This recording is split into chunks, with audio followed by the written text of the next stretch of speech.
The keys, I'm recording. Even though I give you all the keys and stuff, it's not for you to copy, okay? Does it happen?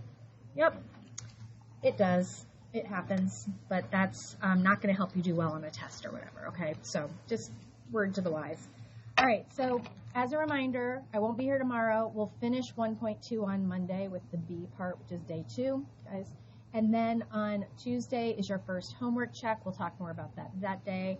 And quiz review for our second quiz, which is on Wednesday.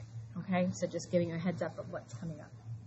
All right, so rates of change. We're continuing on with rates of change, which is also called the slope of a line, right? We talked about all the different ways you could look at that. Slope, M, rate of change, average rate of change. And so if a graph of a function is not a straight line, we use the terminology of an average rate of change between any points on its graph.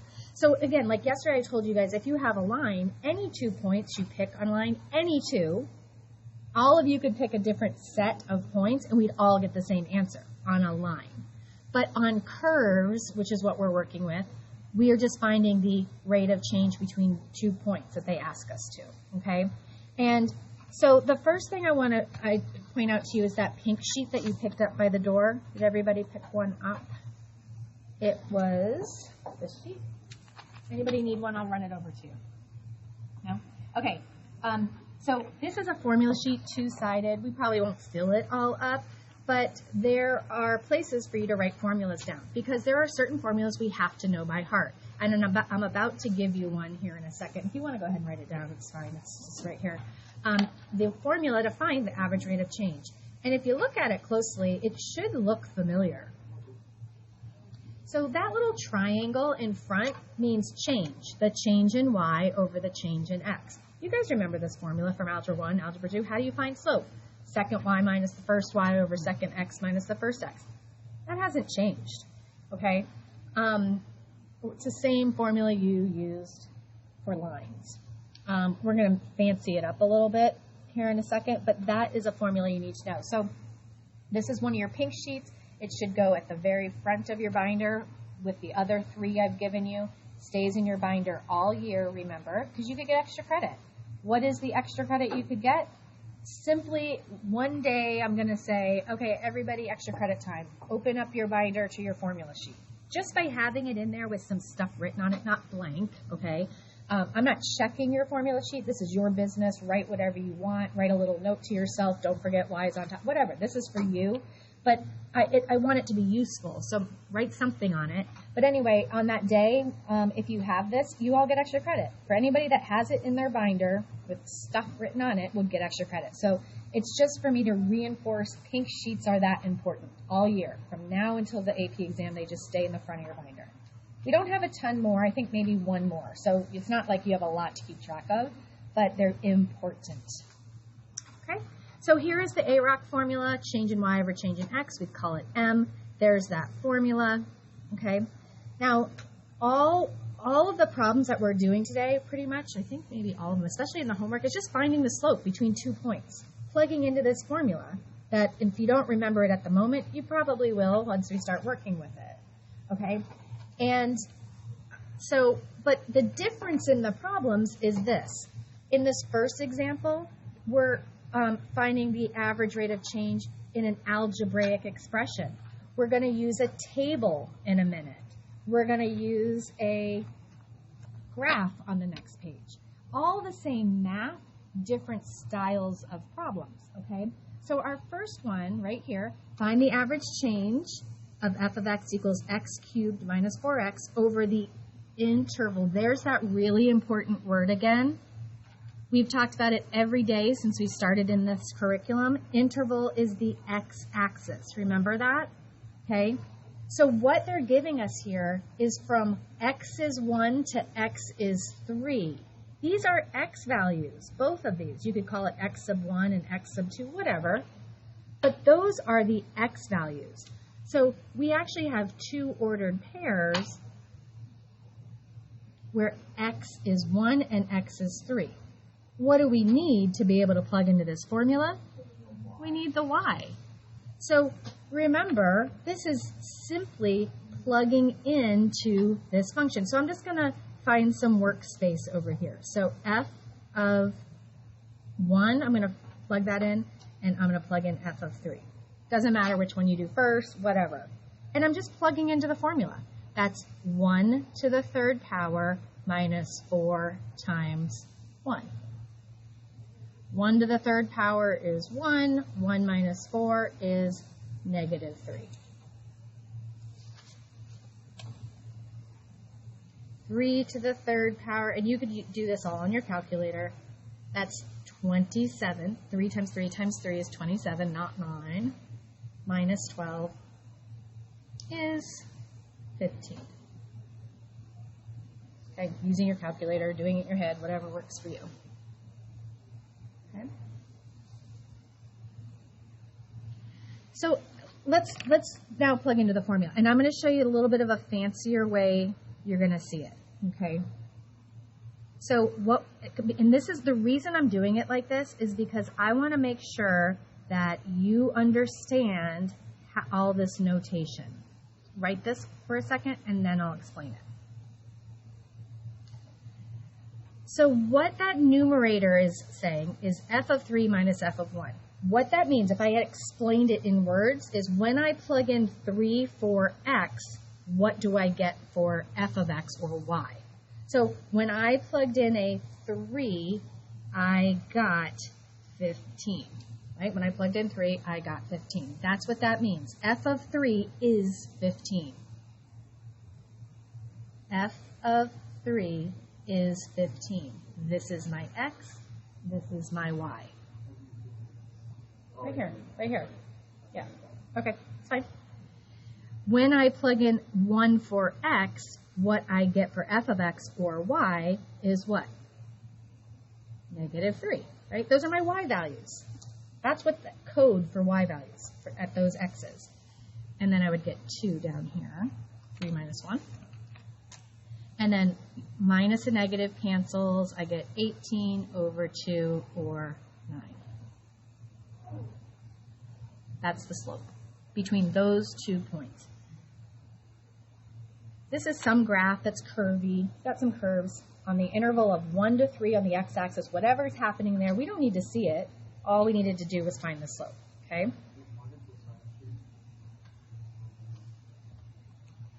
When you do 15 minus negative 3, a minus and a negative cancel out. Okay? So 2 negatives, or minus and a negative, become positive. Or you could have done it on your calculator. Remember, negative buttons down here, minus buttons here, 2 different buttons. Okay, stay with me. Let's do another one with a word problem, but it's not really a word problem. It's really just a table of values, okay? I won't read that whole example, but it's basically saying somewhere in Michigan, they kept track of all the garbage thrown out, the waste thrown out from 1960 to 2018 in increments of 5 years, okay? And then these are our x values, time. What year is your x's? And how many million tons of garbage was discarded in these years is my y values, okay? So we have a whole, guys, a table of values is just a whole bunch of ordered pairs. These are just xy, xy, xy. Up here, we only had the x's, and we had to do a little bit of work to find the y's. Here, we don't have to do this step at all because we have the y values. They're right in the chart for us. Find the AROC between 1985 and 1990. So we want to see what the slope was, or the rate of change in the amount of garbage thrown out between 1985 and 1990. So understand our ordered pairs. 1985, that's my x value. My y value is 166.3. In 1990, my amount of garbage, my y value, was 208. What's that noise? What does she have it for? Okay. All right, so here's our ordered pairs. Find the slope. Let's do fancy slope. Fancy slope. AROC is F of, now by the way, you can put either one of these first. You can put 1985 first or 1990.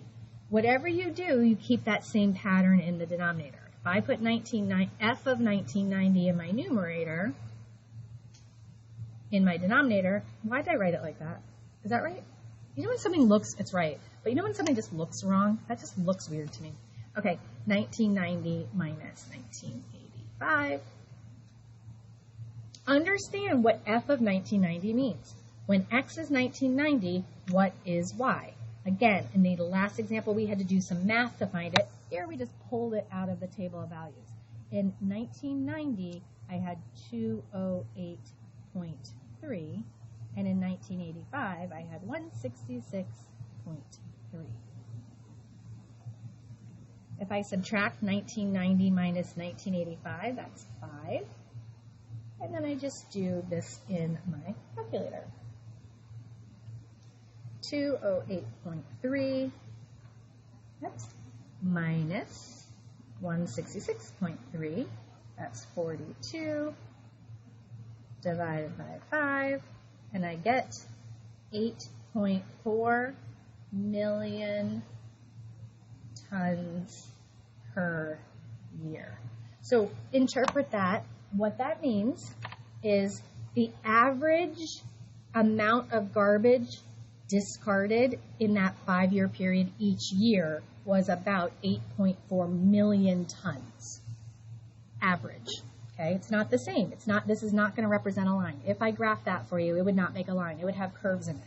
So no matter what 2 points I choose, I'm going to get a different answer. Okay?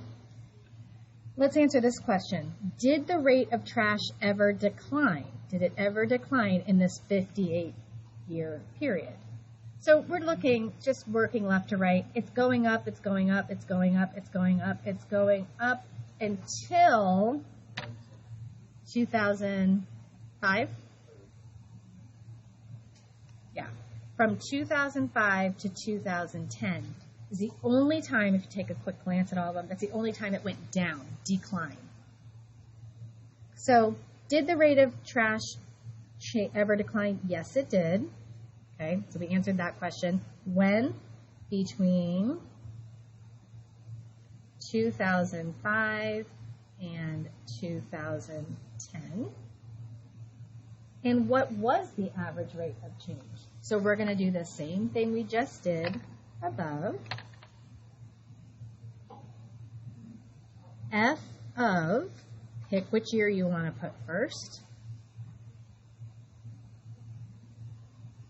Whatever year you put first on top, match it on the bottom.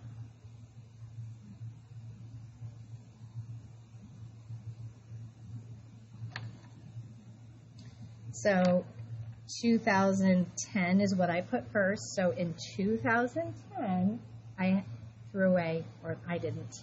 That'd be a lot of garbage for one person. 251.1 tons minus in 2005. Just grab it right out of the chart. Again, 5 years here. 251.1 minus 253.7 divided by 5. We get a negative answer. Is there a problem? Someone, did I make a mistake? Someone have a question back there? You're good? Okay. Usually when I hear a lot of like talking, it's like, she didn't mean to write that decimal there or whatever. So just tell me if I made a mistake. So guys, it should make sense that from 1985 to 90, we got a positive answer. It was increasing. It was going up. We were throwing away more garbage. In these 2 years, between these two time periods, it was declining. Remember, we were not throwing away. So it went down. So it makes sense that our slope would be negative there. It's negative 0.52. I just said that, didn't I? I said, tell me if I put the decimal in the wrong place. And then I like subconsciously did it as I was saying that. Isn't that weird? If I put the questions that were around, You should still get the same answer. it's just not. It should be. Really? Yes. Okay. Nope. So you should have 253.7, right? Yep. So 253.7 minus 251.1, you got 2.6. Divide by negative 5, because the order would have changed. If you're going to put 2005 first on top, then this has to be 2005 first. The order has to match. Yes, you did. If you changed the order of this, then you had to have. Look. Yeah.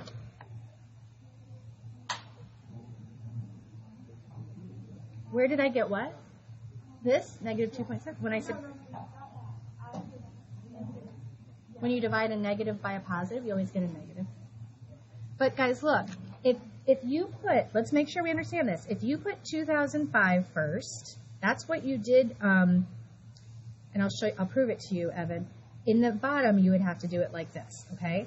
So my next step would be plug in what 2005 is. So that would change the order on top from what I had originally written, 251.1 over, and that would make negative 5. So you're going to get a positive answer on top, whatever it is, and a negative on the bottom, which will still equal negative, okay?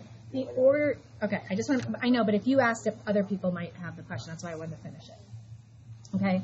So just make sure whatever order you put your numerator in, you keep that same order in the denominator. Then our answers will be the same even if our orders are different, okay? All right, one more problem to talk about. An example for A, B, C, and then we'll be done with notes. Okay, so let's explore the distance a car travels over a 2-hour period shown at the right. Take a second and look at a graph before you start, just so you can understand what you're looking at. We have an x-axis and a y-axis. The x-axis is time in minutes from 0 to 120. 2 hours, it already told us that, so 60 minutes plus 60 minutes is 120 minutes. And then our y-axis is distance in miles from 0 to 100. So what the first question is what is the average rate the car travels? That means for the whole trip, okay? So here's a graph. We did algebraically, we had to plug in, we did a table of values, we just pull it off. And here, we're gonna pull off the first point and the last point right off the graph. So we'll have an ordered pair of 0, 0, and 120, 100. Right? Those are my 2 ordered pairs for the whole trip. So we're gonna find what is the average rate of change from the beginning of the trip to the end. This is going to tell us how fast this person was traveling on average, okay? So we're just going to plug right in. So A rock would be, pick your order, I don't care. Oops, I did this last time too. F of 120 minus, remember we're plugging in X is there. F of X, what goes in that little spot right there is always an X value. Keep the order the same on the bottom. When I plug 120 in, I get 100. When I plug 0 in, I get 0.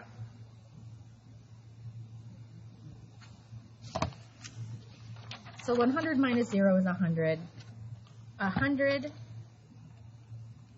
divided by 120 is, ew, yuck. So anytime this happens, this is called a non-terminating decimal. Terminate means stop, okay? Like 1/2, that's a terminating decimal, just 0.5. There's nothing after it, okay? When you get a decimal like that, we want to change it to a fraction. Math, enter, enter. So the answer here is 5/6. Remember, decimal to a fraction, you'll do it 5 million times this year. Math, enter, enter. Change your decimal to a fraction. But that doesn't tell us the speed. So I didn't give myself a lot of room. So 5/6, I'm going to multiply it by something. I'm going to convert this to actual miles per hour. So there's 60 minutes in 1 hour. So this is like saying 5/6 of this amount of time. This becomes 300 over 6. And when I divide, I get 50. I don't like how I had to squeeze this, sorry. 50 miles per hour. That's the average speed this traveler is going over the 120 minutes. About 50 miles an hour on average. It changes. because it's not a straight line. It's going to change throughout. For example, what is the average rate of speed from 30 to 60? This is the last one we have to do. From 30 to 60. So instead of 0 to 120, we're using different ordered pairs. We're using 30 and 60. Remember, these are my x values. What are my y values? So using the graph, I can see 30 minutes we traveled 20 miles. In 60 minutes we traveled 40 miles. What is the average rate of change? How fast were we going in that interval of time? Okay?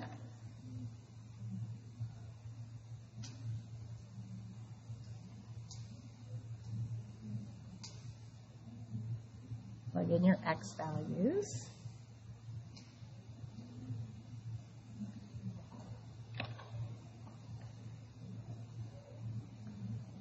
When I plug in 60 for x, I get 40 for y. When I plug in 30 for x, I get 20 for y. 60 minus 30.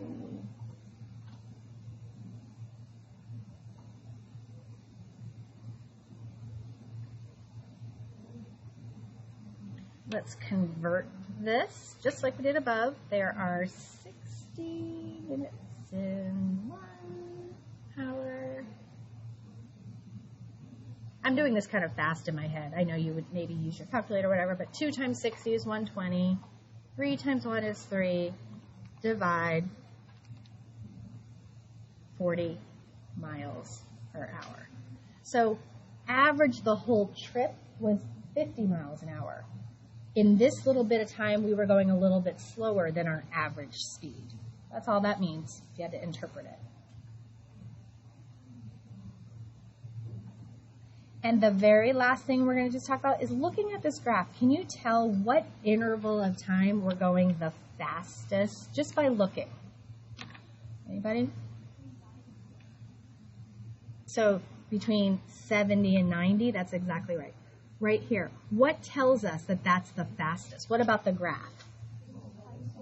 Steepest. Yeah, yes. So good job, guys. So just looking at that, the steepest segment is from 70 minutes to 90 minutes. They started to speed up a bit, okay? And it does ask us to find how fast, but I feel like we don't need to do another one, okay? It ends up being 90 miles an hour if you really want to know, I think. I don't know. I can't read my writing, actually. But you could then do all of this to figure out how fast they were going, which will be more than the other two. It should be more than 40 and more than 50 because it's fastest, okay? All right. So, going to the homework, find your practice set 1. You'll get used to it, I promise. It takes some getting used to these notes, but at least you didn't have to write everything. I'm going to do the first one with you. Guys, you don't need to write this down. You don't need to fill in name, date, period. You don't ever turn this stuff in, so you can ignore that stuff. But you do want to write down A4 and what problems to do. Every period today, which has only been 2 so far, I put the key up and then people are like, what problems are we doing? Those problems. Just those. 1 through 4 all, 5 through 11 odd. Just those. You should be able to finish in class probably. Okay? We all have that written down so we can do number 1 together. 1.1 is Mm-hmm. Monday was A2, and the factoring worksheet is labeled A1. Tomorrow's worksheet is labeled A5. It's just like that, okay? Okay, let's do the first one together.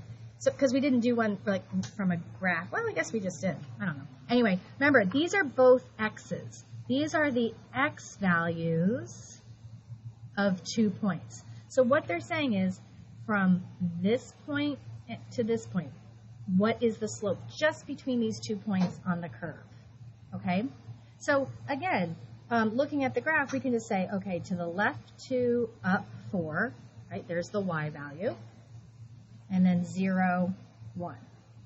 So we did enough fanciness. If you want to just go right into 1 minus 4 over 0 minus negative 2. Totally fine. If you don't want to write the f of stuff, I'm okay with it. So this is kind of like what you're used to, finding slope. Second y minus the first y over second x minus the first x. Again, order on top doesn't matter, just match it on the bottom.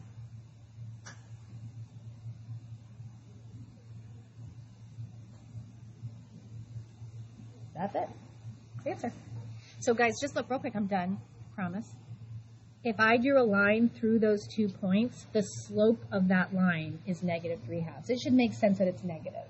It's falling left to right. Okay, that's what we just found. All right. Okay, great question. No, slope should always be a fraction. Okay, slope should be a fraction. Decimals are really only used for money, or if what you start with is decimals. So I had this question from a lot of people earlier. Wait, you said to change decimals to fractions, like when you get to number 9, but number 9 comes from decimals. So when you start with decimals, it's normal to just leave your answer as a decimal, okay?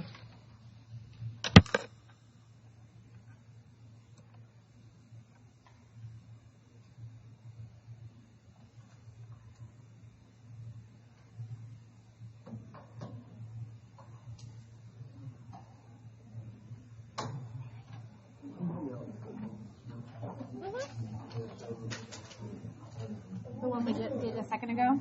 Yeah. Okay. Alright,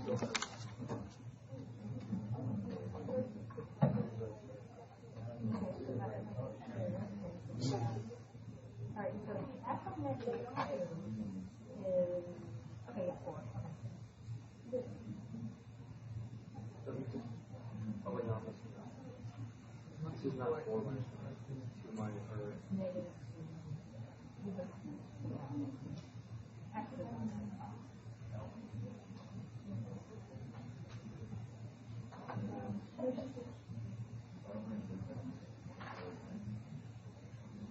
we were new.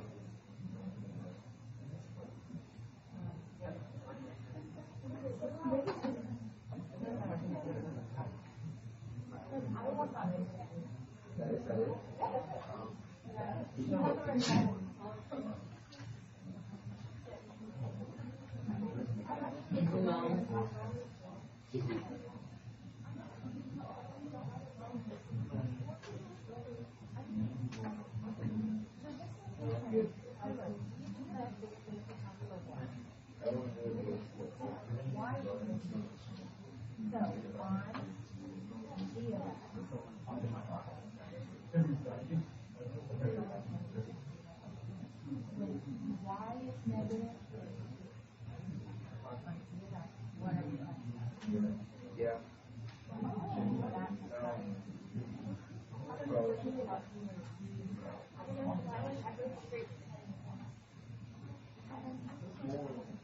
So what variable is that?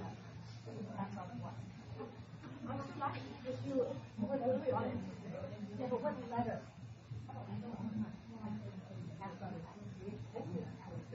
So it is on the side.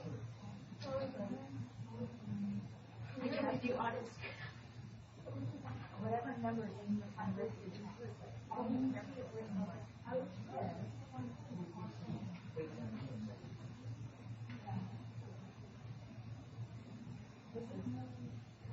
that's why. Okay, so this is saying on the x-ray, when x is negative 7,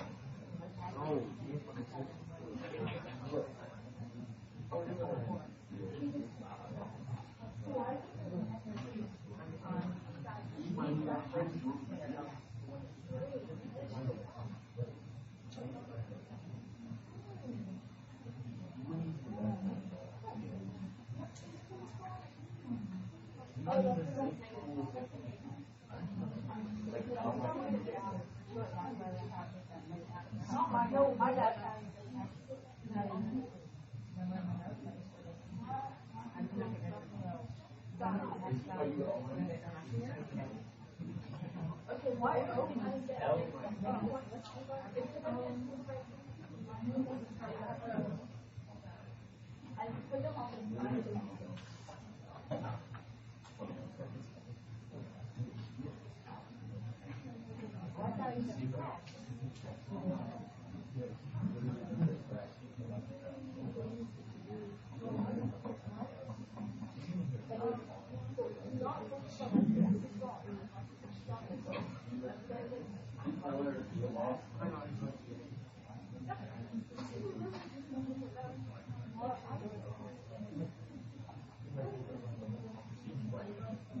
Try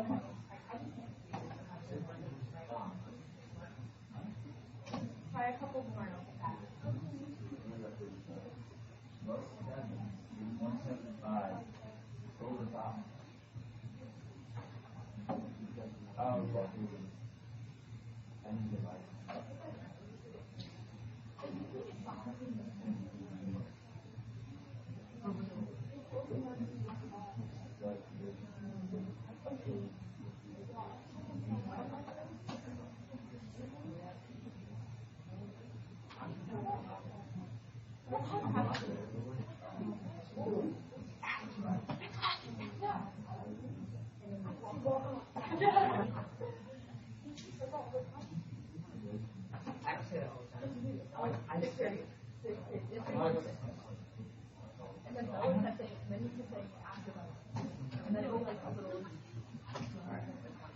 I don't know why. That's a 5/2, but yours is positive like even the